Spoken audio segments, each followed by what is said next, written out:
Celui qui nous reçoit aujourd'hui, dans votre émission En toute franchise avec, est justement le secrétaire général de la Fondation Félix Houphouët-Boigny pour la recherche de la paix, en la personne du professeur Jean-Noël Loukou.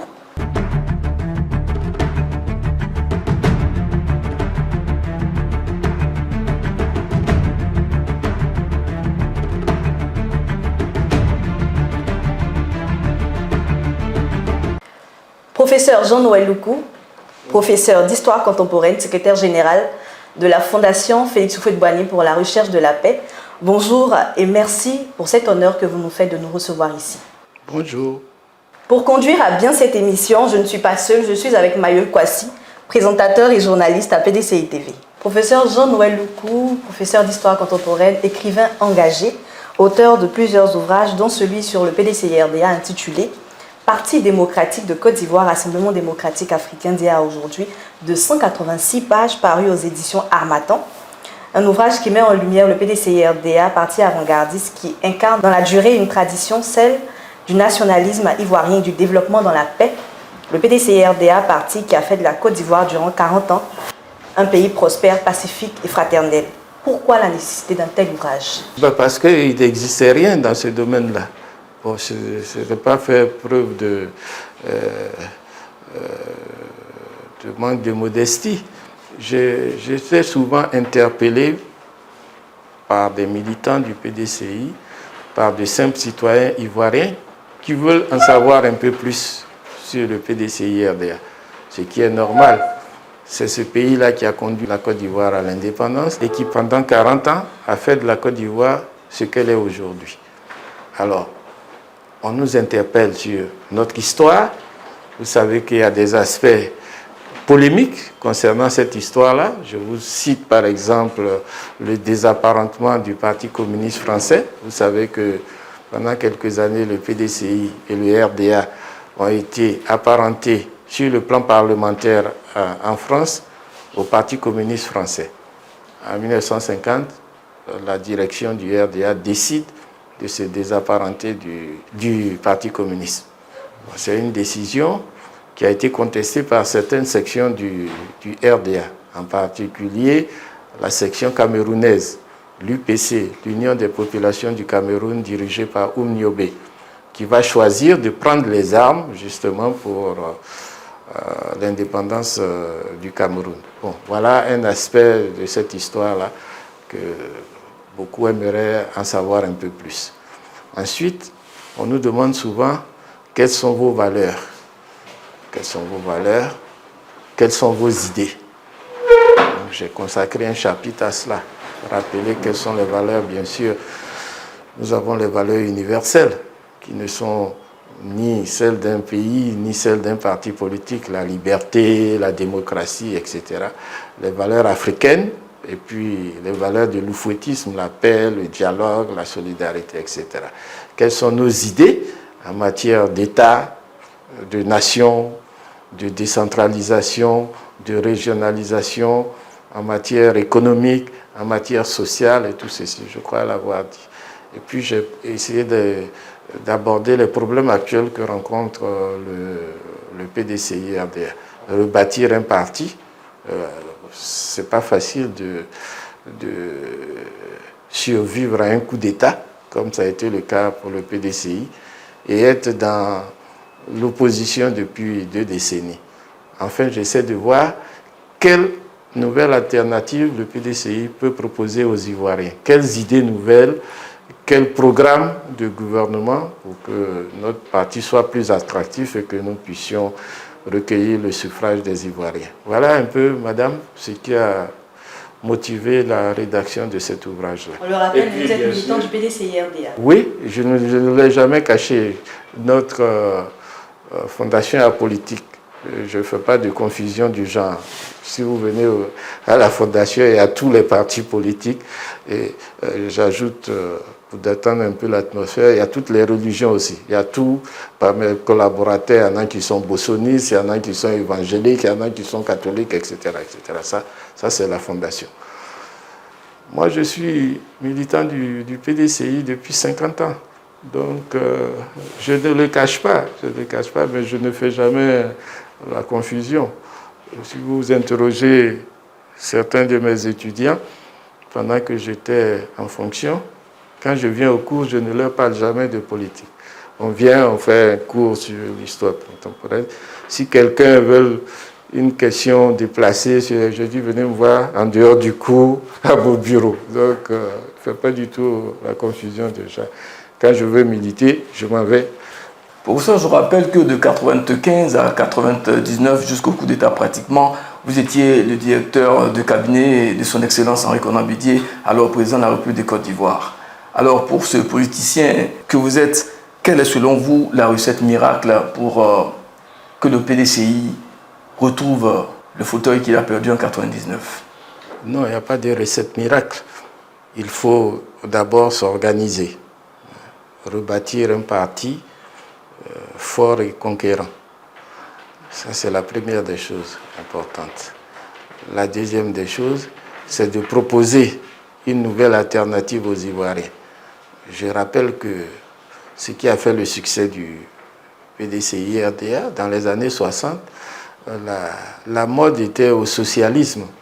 Et c'est Houphouët qui a eu le courage de dire que lui n'était pas socialiste et qu'il faisait l'option du libéralisme économique et qu'il va conduire les destinées de son pays dans ce cadre-là. Bon, l'histoire lui a donné raison. Vous savez ce qui est arrivé des régimes socialistes. Bon. La deuxième des choses, donc, pour pouvoir arriver à cela, c'est proposer une nouvelle alternative. Je disais qu'il fallait une alternative générationnelle, c'est-à-dire mettre en avant de nouvelles générations. C'est tout à fait normal. Plus de 70% des Ivoiriens ont moins de 35 ans. Donc, vous ne pouvez pas les faire gouverner éternellement par des gens comme nous, qui sont du troisième âge. Donc, c'est d'abord une alternative générationnelle. Les gens de 40, 50 ans, etc. Et le PDCI regorge de compétences dans tous les domaines et qui ont ces âges-là et qui peuvent donc valablement gérer l'État ivoirien. Et puis, il y a notre programme, notre projet de société et notre programme de gouvernement, ce que nous allons proposer, ce que nous allons faire. Et je rappelle que le PDCI s'est fixé pour objectif 1, l'indépendance politique de la Côte d'Ivoire. C'est fait avec la décolonisation, même si on connaît les limites de cette décolonisation à la française. Et puis 2, l'indépendance économique de la Côte d'Ivoire. Et c'est sur cet aspect-là qu'on nous attend un petit peu. Quelles sont nos propositions, etc. Là également, nous en avons. Et c'est tout ceci que nous devons proposer aux Ivoiriens, qu'ils y adhèrent et qui peuvent nous ramener au pouvoir. Voilà. Donc, pour revenir à votre question, il n'y a pas de recette miracle. Il y a du travail à faire pour nous organiser au niveau de notre parti politique, pour mobiliser nos militants, pour proposer une alternative crédible et enfin pour aller à la conquête des électeurs, pour que le peuple ivoirien, justement, adhère à nos propositions et nous confie un nouveau mandat à la tête de ce pays. Professeur, si je vous comprends bien, donc vous appelez à une introspection du PDCI sur lui-même. Bien vous sûr. Et à un aggiornamento aussi. Tout à fait. Et vous appelez aussi à un renouvellement de la classe dirigeante du PDCI. Bien sûr. C'est déjà en cours, parce que souvent, on fait, je crois, un mauvais procès au PDCI. Bon, en fait, quand on entend les critiques, c'est comme s'il fallait jeter aux orties les anciens que nous avons. C'est au contraire une ressource importante que d'avoir des personnes d'un certain âge qui ont connu un certain parcours, qui ont une certaine expérience et qui sont encore là. Mais cela dit, si vous prenez les différentes structures du PDCI-RDA, ce sont les jeunes qui sont majoritaires. Essayez de prendre un petit peu le bureau politique du PDCI-RDA et puis calculer la moyenne d'âge. On est en dessous de 60 ans. Prenez les autres structures, que ce soit le secrétariat, les comités qui ont été mis en place, ce sont des jeunes qui sont là-dedans. Cependant, professeur, les militants de base vous diront qu'ils ne perçoivent pas véritablement ce changement à la tête du parti.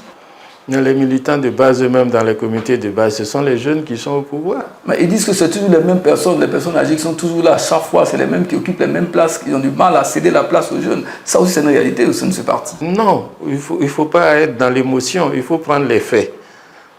Il faut prendre les faits. Prenez les comités de base. Quels sont ceux qui sont à la tête de ces comités de base? Prenez la liste des secrétaires généraux. Quelle est la moyenne d'âge des secrétaires généraux? Prenez les délégués du PDCI-RDA. Quelle est la moyenne d'âge des délégués du PDCI, communaux et départementaux? C'est en fonction de ça qu'on peut dire ceci ou cela.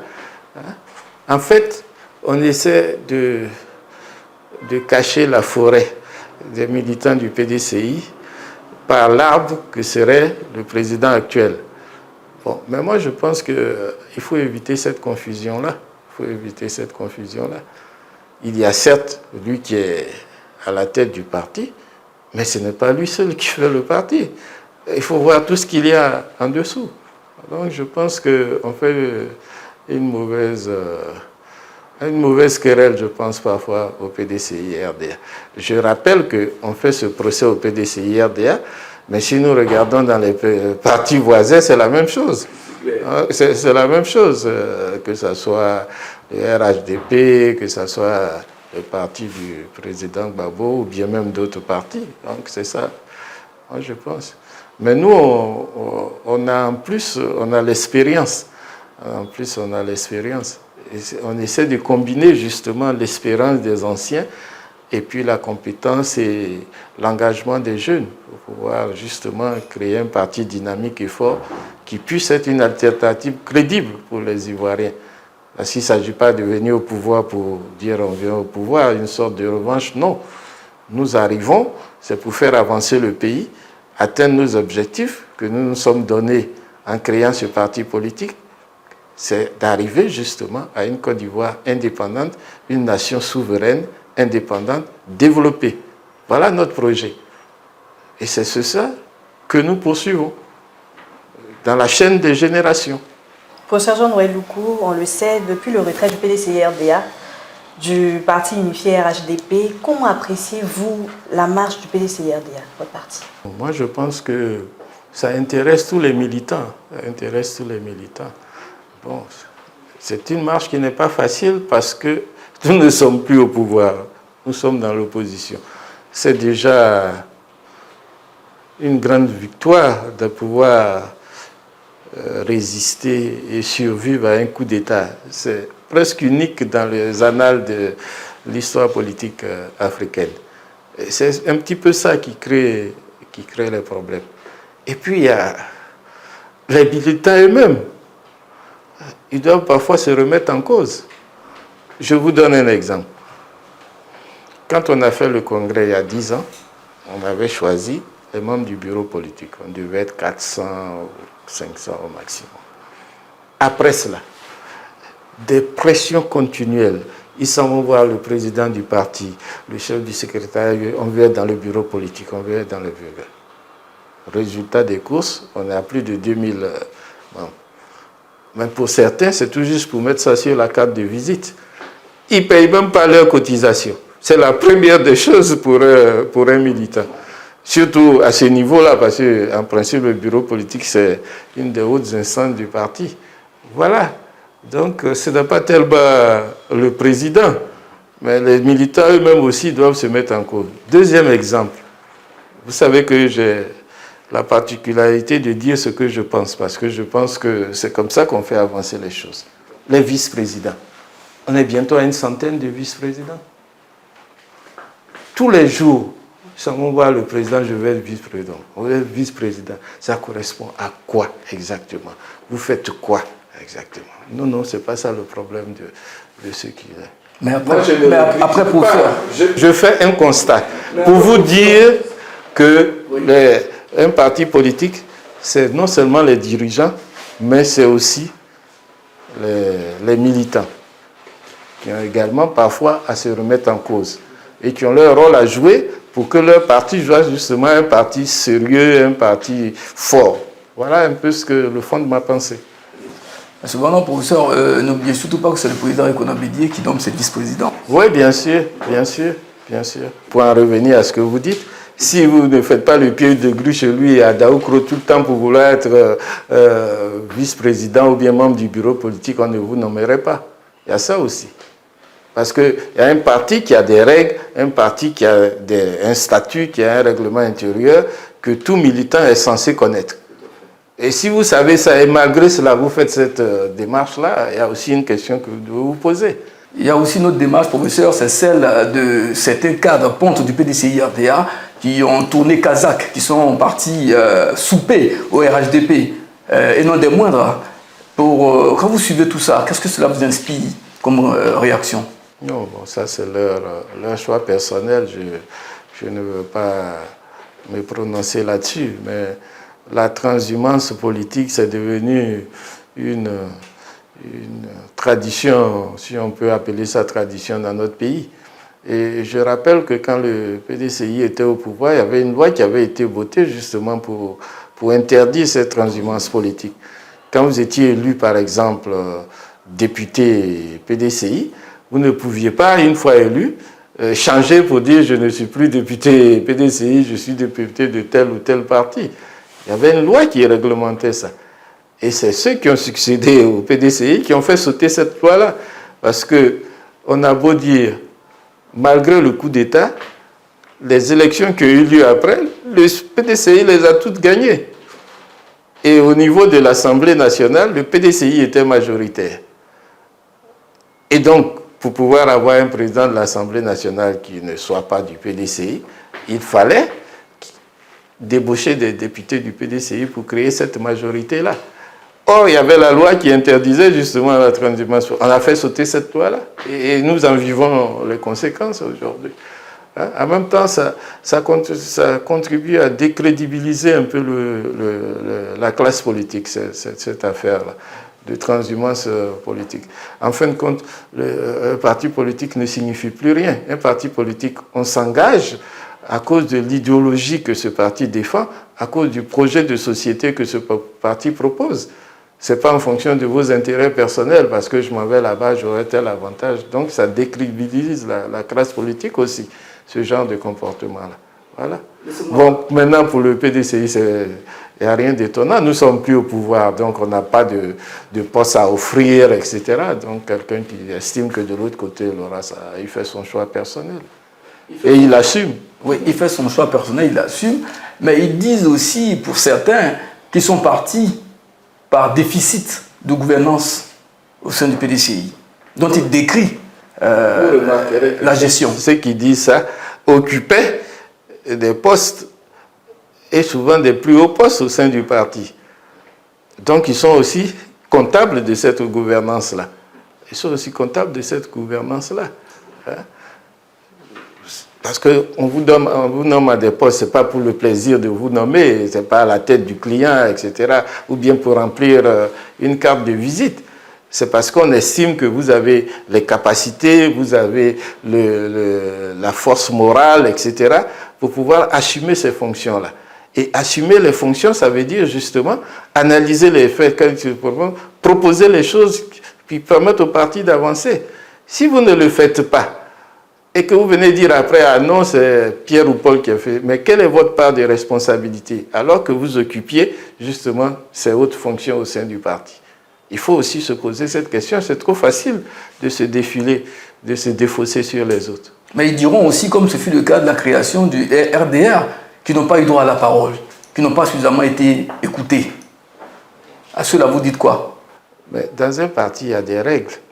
Quand on a commencé une assemblée, il y a des règles de procédure à suivre. Et ce sont ces règles-là qui s'appliquent. Ce n'est pas parce que vous levez la main que vous avez, alors que la procédure est déjà engagée, qu'on va vous donner la parole. On va vous donner la parole pourquoi? Il y a une procédure qui est déjà engagée. On suit la procédure. Hein? S'il n'y a pas de question de procédure il n'y a pas une question de procédure qui est posée, la procédure suit son cours. Mais pour être plus juste, ça a été un prétexte. Ça a été un prétexte. On savait que certains n'étaient pas pour la remise du témoin au président Bédié. Et ils s'organisaient dans ce sens-là. Donc c'est ce qui allait dans ce sens-là. Et il faut se dire la vérité, il faut dire les choses telles qu'elles sont. Sinon, on ne comprend rien.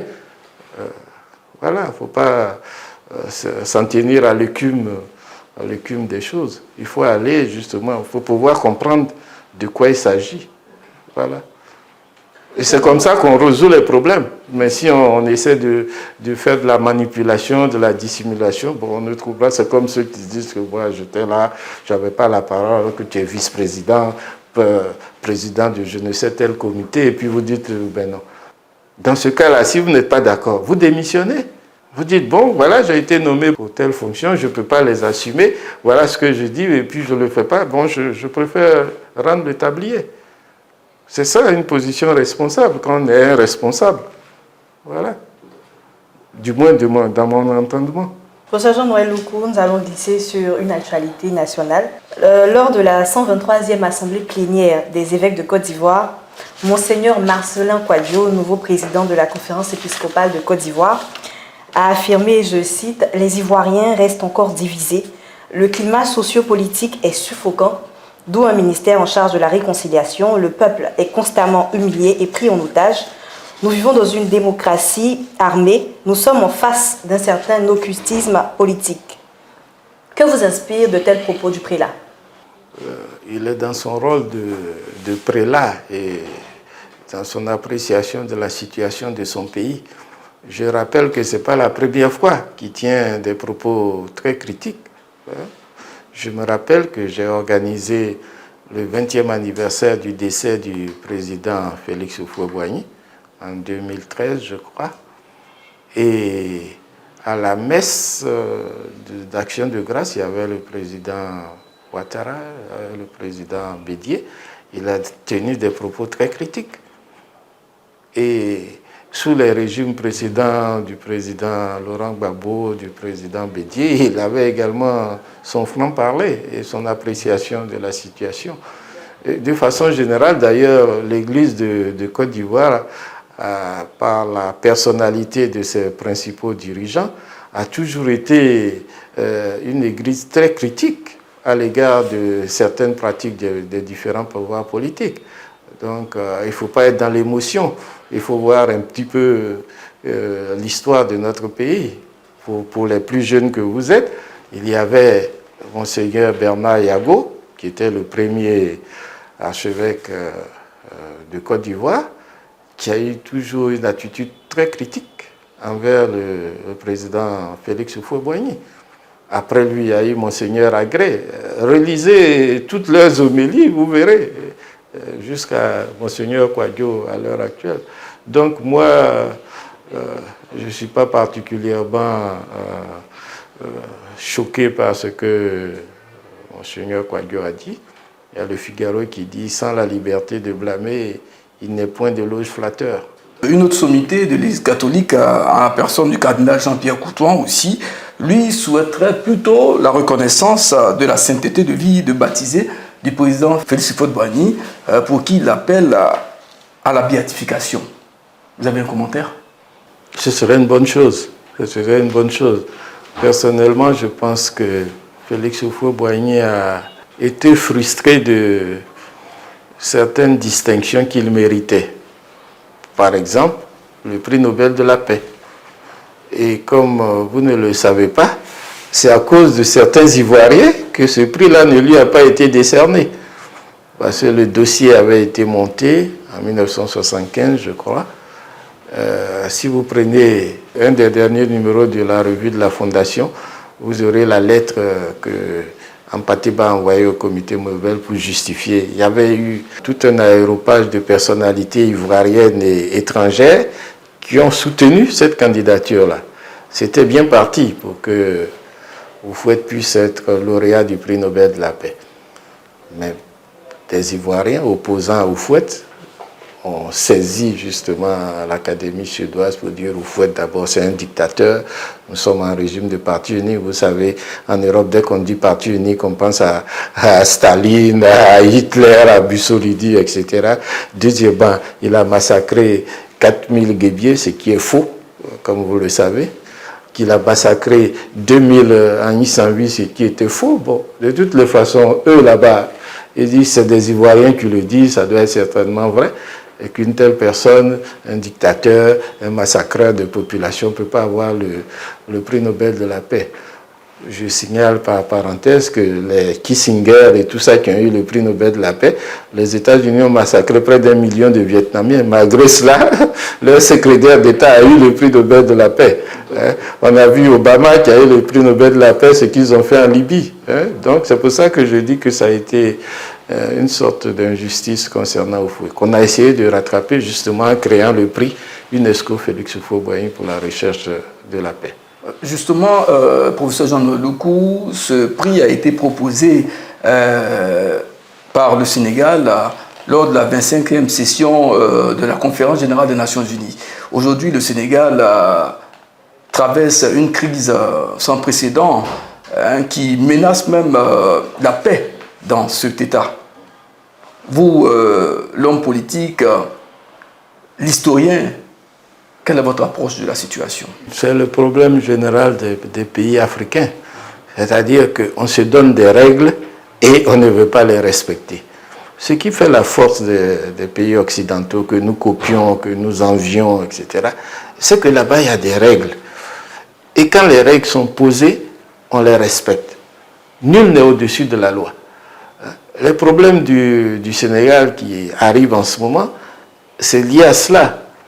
Il y a une constitution. Une constitution, on n'a pas à l'interpréter de 36 000 manières. En général, d'ailleurs, les textes sont très clairs dans les constitutions. Je crois que la constitution sénégalaise actuelle dit qu'on ne peut pas faire plus de 2 mandats consécutifs. Donc il n'y a pas à dire non, mon premier mandat n'était pas le bon. On dit vous ne devez pas faire 2 mandats consécutifs. Si c'est le cas, vous ne pouvez pas être candidat.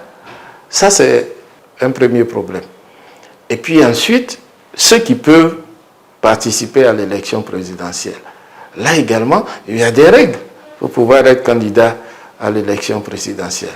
Il faut s'en tenir à ces règles-là et non pas chercher par des biais à écarter certains candidats. Forcément, les partisans de ces candidats-là vont réagir. C'est un peu ce que nous voyons au Sénégal. Et moi, je pense qu'il faut que les dirigeants des pays africains, les gouvernements africains, soient sérieux et responsables. Quand on a la tête de millions de personnes, c'est une grande responsabilité qui implique qu'on soit responsable. C'est ce qui manque en Afrique. Et c'est ce qui crée les problèmes. Mais je voudrais nuancer mon opinion. Ce n'est pas général. Vous avez vu le Nigeria? Buhari a fait ses 2 mandats. Il est parti sans problème. Vous avez vu la transition, c'est lui qui faisait visiter le palais présidentiel à son successeur. Il y a eu la cérémonie de prestation de serment. C'est fini. C'est comment? Prenez le Ghana, c'est la même chose. Ils ont eu plusieurs alternances sans problème. Ce sont les francophones qui ont le plus de problèmes. Tout simplement parce qu'on ne veut pas respecter les règles. Du jour où on se mettra d'accord sur qu'un État se dirige avec responsabilité, avec des textes qui sont approuvés par le peuple et que les gouvernants élus par le peuple sont chargés d'appliquer, on n'aura plus de problème. C'est comme pour les élections, on en parlait tout à l'heure, il y a des règles. Si on respecte les règles, pourquoi il n'y aurait pas des élections transparentes et sans mort? Beaucoup de nos pays frères africains le font. Chaque fois qu'il y a des élections au Ghana ou bien même au Sénégal, pour en parler, on fait les élections, on donne les résultats et c'est fini. C'est ça, pour en revenir à votre question, c'est cela. Il faut que les gouvernements des pays africains se donnent d'abord des règles et ensuite que ces gouvernements respectent ces règles. Si c'est fait, il n'y a plus de problème. Professeur Jean-Noël Loukou, vous avez un mot de fin? Pour que les choses avancent, il faut être sincère dans ce que l'on fait. Il faut avoir des principes, des valeurs auxquelles on croit, pour lesquelles on s'engage. Mettre les problèmes généraux au-dessus de nos problèmes particuliers. Ne pas se limiter à soi. L'homme n'est rien, comme on dit en Côte d'Ivoire. mais voir le pays qui nous a fait, pour lequel nous avons travaillé, pour lequel nous travaillons. C'est ça qui est le plus important. Et c'est ce que l'on retiendra de votre passage sur Terre.